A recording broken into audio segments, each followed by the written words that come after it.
This is class 10th maths chapter 3 pair of linear equations in two variables introduction part. Here this is chapter 3 pair of linear equations in two variable. Chapter का जो name है वो काफ़ी लेंदी है, काफ़ी लंबा है, तो इसके एक एक वर्ड को हम एनालाइज करते हैं. First is pair. Pair means two. After this linear word. जब हमने अपना पिछला वाला चैप्टर पढ़ा था वहाँ पे हमने पॉलिनोमियल्स जब पढ़े थे, पॉलिनोमियल्स में हमने देखा था कि पावर, जब पॉलिनोमियल में डिग्री जो होती है वो डिग्री अगर वहाँ पे हमें 1 होती है तो वो जो पॉलिनोमियल होता है वो लीनियर पॉलिनोमियल होता है. डिग्री किस चीज़ की होती है ये भी हमने देखा था. वेरिएबल की जो पावर होती है वो हमारी डिग्री कहलाती है, तो डिग्री 1. तो ठीक वैसे ही डिग्री 2 जब था तो वो क्वाड्रेटिक पॉलिनोमियल था, डिग्री 3 था तो क्यूबिक था. तो यहाँ हमें लीनियर, इसका जो इनिशियल है वो लाइन से बना है. तो लाइन मीन्स अगर हम इसका ग्राफ बनाते हैं इस पॉलिनोमियल का तो वो जो हमारा ग्राफ बनेगा वो एक स्ट्रेट लाइन बनेगा. तो वो हो गया हमारा लीनियर पॉलिनोमियल. अब यहाँ पे हमें एक और वर्ड दिख रहा है लीनियर इक्वेशंस. तो इक्वेशंस को और अच्छे से समझ लेते हैं. इक्वेशंस किसी भी पॉलिनोमियल में अगर हम इजिकल टू का साइन लगा देते हैं तो वो बन जाती हैं हमारी इक्वेशन. सपोज मैंने एक पॉलिनोमियल ले लिया 2x + 1. ये लीनियर पॉलिनोमियल है क्योंकि यहाँ पे x की जो पावर है वो 1 है, तो इसमें इजिकल टू साइन लगा दिया और 0 कर दिया. ये पॉलिनोमियल बन गया मेरा इक्वेशन. मीन्स जहाँ पे कि मुझे इजिकल टू का साइन अगर दिख जाता है तो वो इक्वेशन है. After this two variables. अब जो ये टू वेरिएबल्स है, वेरिएबल्स भी हमें पता है, हमने पढ़ा था polynomials in 1 variable and polynomials in 2 variables. जैसा कि नाम से ही हमें पता है 1 वेरिएबल यानी कि जिसमें एक x ही कुछ होगा, एक वेरिएबल ही होगा, और 2 वेरिएबल है तो जहाँ पे कि 2 अल्फ़ाबेट्स होंगे. कोई भी एक एग्जांपल ले लेती हूँ. 2x + 3y = 0. तो ये हो गया मेरा 2 वेरिएबल्स x एंड y किसी भी एक लीनियर पॉलिनोमियल में या लीनियर इक्वेशन में 2 वेरिएबल्स हो गए. अब अगर इन सारे वर्ड्स को मैं कंबाइन करती हूँ जो मैंने इंडिविजुअल एनालाइज किए, इन सबको अगर कंबाइन करती हूँ तो जो मेरा चैप्टर है उसका नेम बन गया pair of linear equations in 2 variables. बस सिर्फ यहाँ पे इतना डिफरेंस है कि लीनियर इक्वेशंस जो हैं मेरे पास में वो 2 इक्वेशंस हैं, और उन दोनों ही इक्वेशन में जो हम वेरिएबल यूज़ करेंगे x, y या u, v या z, t, वो वेरिएबल सेम होंगे दोनों ही इक्वेशंस में. और फिर इन दोनों का जो कॉम्बिनेशन होगा उसकी हेल्प से हम कुछ और नया करेंगे इस चैप्टर में. तो इन शॉर्ट अगर मैं कहूँ, हमने सबसे पहले पढ़ा था एल्जेब्रिक एक्सप्रेशंस. एल्जेब्रिक एक्सप्रेशंस जिसमें पावर बिल्कुल भी अच्छी सी नहीं होती हैं, रैशनल नंबर्स होती हैं. 1/2 जो p/q फॉर्म का होता है, वो उस एल्जेब्रिक एक्सप्रेशन से हम आए थे अपने पॉलिनोमियल पे. पॉलिनोमियल जिसमें कि पावर बड़ी सुंदर सी होती हैं जैसे कि होल नंबर्स, राइट. फिर पॉलिनोमियल से हमने अभी देखा कि इक्वेशन हमने कैसे बनाई जहाँ पे कि इजिकल टू का साइन आता है. तो अब आप अपने प्रीवियस वाले चैप्टर से इस चैप्टर को कोरिलेट बहुत इजीली कर सकते हैं. So let's move on to the next. जब हमने अपने चैप्टर के बारे में सब कुछ देख लिया, so let's take an example to understand this situation more closer to you. Now here 2 friends, Pinky and Rinky हैं. Pinky went to the stationery shop, purchased pencils and erasers. Rinky also bought same kind of pencils and erasers. एक situation हम create करते हैं जहाँ पे कि पिंकी और रिंकी दो फ्रेंड्स हैं। पिंकी पहले स्टेशनरी शॉप पे जाती है, वहाँ से उसने 2 पेंसिल्स एंड 3 इरेजर्स परचेज़ किए। फिर उसने अपनी फ्रेंड रिंकी को बताया कि देखो मैंने तो इतने सुंदर पेंसिल्स एंड इरेजर्स लिए। अब रिंकी को भी सेम वैसे ही पेंसिल्स और इरेजर चाहिए। वो भी नेक्स्ट डे स्टेशनरी शॉप पे जाती है, 4 पेंसिल्स एंड 6 इरेजर्स लेकर आती है और बताती है कि देखो अब मेरे पास भी पेंसिल्स एंड इरेजर्स हैं। अब इस सिचुएशन को हम अपने चैप्टर में के अकॉर्डिंग इसकी कंडीशंस बनाते हैं, इक्वेशंस बनाते हैं वेरिएबल्स के साथ में। वेरिएबल्स यहाँ पे पेंसिल और इरेजर यूज़ किया है, तो एक को तो मैं x ले लेती हूँ पेंसिल को और इरेजर को y ले लेती हूँ, तो इनकी जो कॉस्ट है वो हमने ले ली। तो अब पिंकी के लिए हमारी क्या इक्वेशन बन जाएगी, 2x + 3y = 9, क्योंकि वो जो लेकर आई है वो 9 रुपीज़ में लेकर आई है। हमने पूरी चीज़ें यहाँ नहीं लिखी हैं, कुछ हमने इमेजनरी भी लिख दिया है कि वो पेंसिल इरेजर जो उसने लिए वो टोटल वो 9 रुपीज़ में लेकर आई है। अब नेक्स्ट रिंकी भी लाई थी, तो रिंकी के लिए क्या सिचुएशन हो जाती है, 4x + 6y = 18, वो 18 रुपीज़ में लेके आई। अब आप अच्छे से समझ पा रहे होंगे कि यहाँ पे हमने वेरिएबल्स भी यूज़ कर लिए, 2 हमने इक्वेशंस भी बना ली और दोनों ही इक्वेशंस लीनियर इक्वेशंस भी हैं और पेयर भी हो गया। तो pair of linear equations in 2 variables. Now I think you all have understood this concept. तो अब कुछ कंक्लूजन हम देख लेते हैं। जनरल फॉर्म अब इन इक्वेशंस का क्या हो गया, a1x + b1y + c1 = 0। c1 यहाँ कांस्टेंट भी हो सकता है, कोई भी एक नंबर हो सकता है। और second equation a2x + b2y + c2 = 0 हो गया, जहाँ पे कि ये जो a1, a2, b1, b2, c1, c2 हैं वो रियल नंबर्स आपको पता है जिसमें कुछ भी इंक्लूड हो सकता है, रूट वाले नंबर्स भी, नेगेटिव पॉजिटिव कुछ भी हो सकता है। बट एक कंडीशन हमें फॉलो करना है कि a और b में से कोई भी 0 = 0 होंगे, क्योंकि अगर a और b 0 हो गए तो फिर आपके जो वेरिएबल हैं वो तो 0 हो जाएंगे। तो दैट मीन्स हमारी जो लीनियर इक्वेशन है वो तो बचेगी ही नहीं और इस का मतलब ही खत्म हो जाएगा, मीनिंग ही कुछ नहीं रह जाएगा। और इसे हम कंबाइंडली अगर एक कंडीशन के फॉर्म में कहें तो a1² + b1² = 0 और सेकेंड इक्वेशन के लिए a2² + b2² = 0। नाउ अब जनरल फॉर्म भी आपने देख लिया। सो इसका ग्राफिकल रिप्रेजेंटेशन हम देखते हैं किसका, लीनियर इक्वेशन का। ग्राफिकल रिप्रेजेंटेशन मतलब जो कुछ भी हम ग्राफ के ऊपर प्लॉट करते हैं पॉइंट्स, वो उसका ग्राफिकल रिप्रेजेंटेशन हो गया। तो लीनियर इक्वेशन पहले हम देख लेते हैं कि लीनियर इक्वेशन कौन कौन सी होती हैं। वो है एक तो 1 वेरिएबल वाली भी होती है जो हमने अपने प्रीवियस क्लास में देखी थी, एंड 2 वेरिएबल्स वाली भी होती है। तो हम दोनों को ही देख लेते हैं कि अपने प्रीवियस क्लास में हमने क्या सीखा था और अभी हमें क्या सीखना है और उसको रिप्रेजेंट हमें कैसे करना है। तो एक मैंने ले ली यहाँ पे लीनियर इक्वेशन ले ली जो कि 1 वेरिएबल में है, 2x + 6 = 0। तो यहाँ इसे सॉल्व किया मैंने, 6 को राइट हैंड साइड ले गई, -6।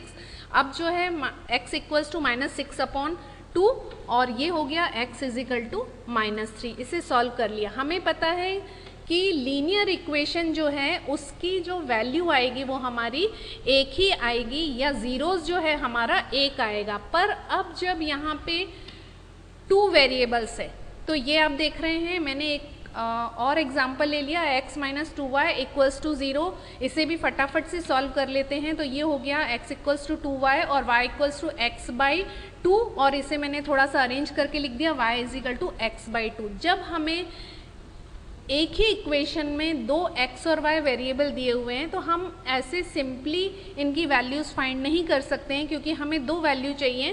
तो हमने एक टेबल फॉर्म कर ली। ऐसा भी हमने लास्ट ईयर किया था, x और y हमने एक टेबल में प्लेस कर दिया और एक एक करके हम वैल्यूज़ प्लेस करते जाएंगे। अगर हम x की वैल्यू पुट करते हैं तो हमारे पास y की वैल्यू आ जाएगी। तो सबसे पहले हमने 0 रखा तो y भी 0 हो गया, और अगर हमने x की जगह -2 रखा तो वो -1 आ गया। तो x और y के हमारे पास में कुछ वैल्यूज़ आ गई। अब इन वैल्यूज़ को जो भी आई हैं 1 वेरिएबल एंड 2 वेरिएबल, हम ग्राफ के ऊपर इन्हें प्लॉट करेंगे इन पॉइंट्स को 1 बाय 1। तो पहले हम कर लेते हैं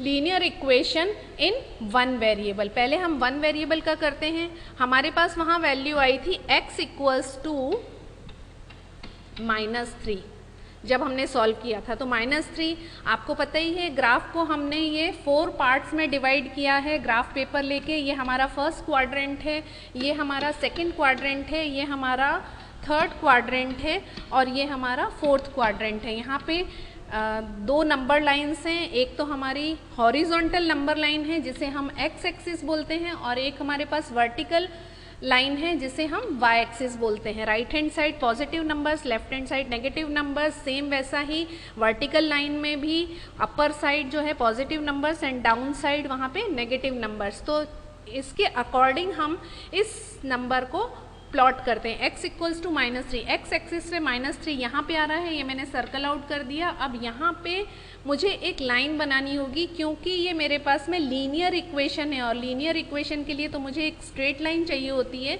और वो बन जाएगी y एक्सिस के एब्सोल्युटली पैरेलल बन जाएगी, बिल्कुल ये ऐसे।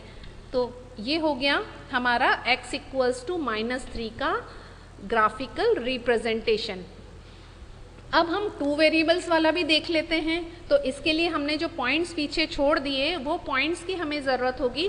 एक टेबल हम यहाँ बना लेते हैं छोटी सी, और वो टेबल के जो नंबर्स हैं वो हमें चाहिए होंगे, तभी हम उनको प्लेस कर सकते हैं। यहाँ था मेरे पास x और y, एक तो मेरे पास 0 0 थे और एक नंबर मुझे ध्यान नहीं है तो मैं टर्न करके पीछे देख लेती हूँ। -2 एंड -1 थे, -2 एंड -1। अब हम इसे किसी और कलर से मार्क कर लेते हैं तो ज़्यादा अच्छे से समझ में आ जाएगा। 0 0 तो फर्स्ट तो हमारा ये है ही से, इसको सर्कल आउट कर दिया, ये ओरिजिन होता है। इसके खुद के जो कोऑर्डिनेट्स होते हैं वो 0 0 होते हैं, ये भी आपको पता है, ये मैंने नोट डाउन कर दिया 0 0। नेक्स्ट है मेरे पास -2 -1। अब ये किस क्वाड्रेंट में आएगा आपको कोऑर्डिनेट देख के फाइंड आउट करना है। दोनों ही नेगेटिव हैं तो ये डेफिनेटली थर्ड क्वाड्रेंट में आएगा, -2 एंड -1। तो -2 मुझे x एक्सिस पे लेना है एंड -1 यहाँ आएगा, ये वाला बहुत पास पास आ गया है बट नो प्रॉब्लम, मैं यहाँ लिख देती हूँ -2 -1, ये आ गया मेरे पास।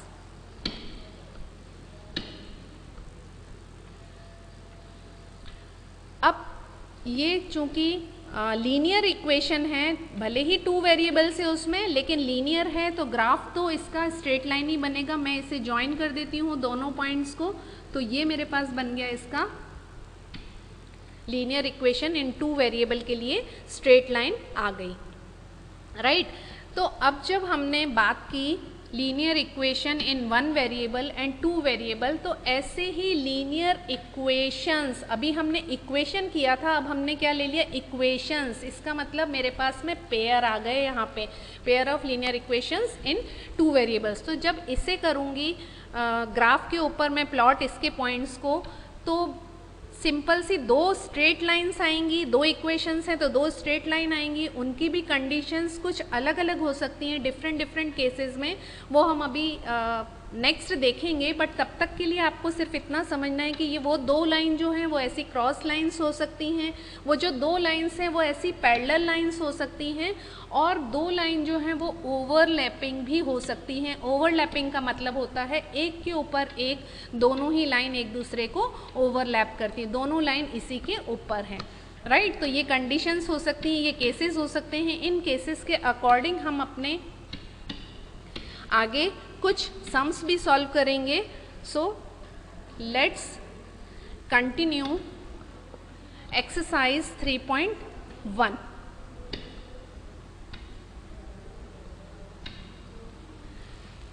एक्सरसाइज 3.1 में क्वेश्चन 1 हमने लिया है। आपको वहाँ पे कुछ इतना ही करना है कि इक्वेशन को फॉर्म करना है, हमें लैंग्वेज दी हुई है और इक्वेशन फॉर्म करना है। लैंग्वेज कैसे हमें बताया है, Aftab tales his daughter 7 years ago I was 7 times as old as you were then, also 3 years from now I shall be 3 times as old as you will be. Represent this situation algebraically and graphically. So first of all तो हमें जो word problem दी हुई है उस word problem से हमें ये समझना है कि वहाँ पे किस सिचुएशन के बारे में बात की जा रही है और उसे हम सेपरेट मेंशन करते हैं। तो इसके सॉल्यूशन में सबसे पहले हमें 2 वेरिएबल तो लेने ही होंगे, क्योंकि यहाँ आफ्ताब और जो उसकी डॉटर है वो आपस में बात कर रहे हैं और उनकी एज के बारे में बात हो रही है। और ये कहा जा रहा है कि जो आफ्ताब फादर है वो फादर 7 साल पहले क्या सिचुएशन थी और एंड 3 years फ्रॉम नाउ 3 साल बाद क्या सिचुएशन है, ये सारी सिचुएशंस यहाँ पे हमें देखना है।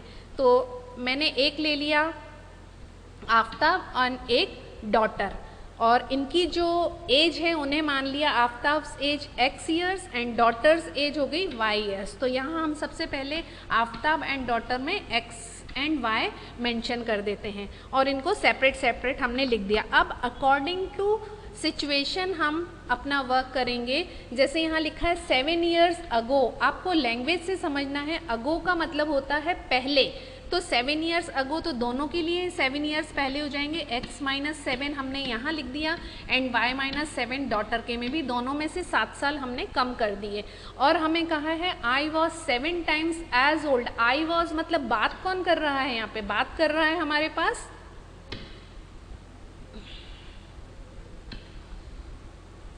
आफ्ताब बात कर रहा है। तो आफ्ताब जो है वो 7 times बड़ा हो रहा है। किससे बड़ा हो रहा है, उसकी डॉटर से। तो डेफिनेटली अगर हम प्रैक्टिकली भी देखें तो आफ्ताब ही बड़ा होगा उसकी डॉटर से। पर जब हमें अपनी इक्वेशन, मैंने इजिकल टू साइन लगा दिया बीच में, इसे बैलेंस करना है तो 7 से जो मल्टीप्लाई है वो मुझे उसकी डॉटर की एज से करना होगा, तब जाके ये इक्वेशन बैलेंस होगा।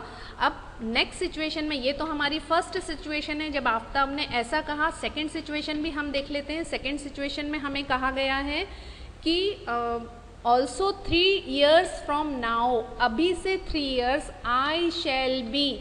लैंग्वेज जो है आपने इंग्लिश में भी आप अपना देखते हैं कि shall be 3 times as old as you will be. Will हम हमेशा फ्यूचर के लिए यूज़ करते हैं, तो यहाँ पे भी 3 years, तो मैं दोनों को पहले तो 3 साल बड़ा कर देती हूँ। x + 3 ये भी हो गए फादर भी, और ये हो गए y + 3। यहाँ पे इजिकल टू का साइन लगा दिया। 3 years from now I shall be 3 times। कौन हो गया 3 times, आफ्ताब हो गया। तो इक्वेशन बैलेंस करना है तो मल्टीप्लाई मुझे किससे करना होगा, उसकी डॉटर की एज से 3 मल्टीप्लाई करना होगा। अब तो बहुत काम सिंपल है, जब हमने काफ़ी कुछ कर दिया है तो अब इसे मुझे बताना है, इसे सॉल्व करना है।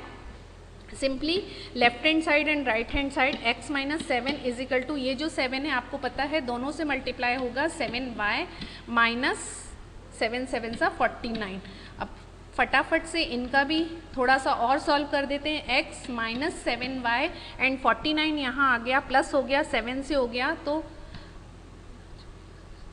42 आ जाएगा, प्लस का 42 आएगा equals to 0। Now this one x + 3 equals to 3y + 9। तो ये हो गया x - 3y, 9 यहाँ आ गया तो माइनस का 6 इक्वल्स टू 0। आप भी चेक कर सकते हैं कहीं कोई गड़बड़ तो नहीं है। 2 इक्वेशंस हमारे पास आ गई, हमने इसको नंबरिंग कर दिया, इक्वेशन 1 एंड इक्वेशन 2। अब इस सिचुएशन को मुझे कहाँ करना है, ये तो मैंने एल्जेब्रिकली शो कर दिया, मुझे ग्राफिकली भी शो करना है। तो ग्राफ पे मुझे इसे प्लॉट करना है। ग्राफ पे प्लॉट करने के लिए मेरे पास वही मेथड है कि मैं दोनों के लिए अलग अलग टेबल फॉर्म करूं और वहाँ पे x और y की वैल्यूज़ निकालूं और उसे ग्राफ पर रिप्रेजेंट करूं उन लाइंस को। इसीलिए हमने वहाँ पहले नहीं किया था कि आप अब यहाँ पे वो देखेंगे। यहाँ ये मैंने 2 टेबल बनाई हुई हैं।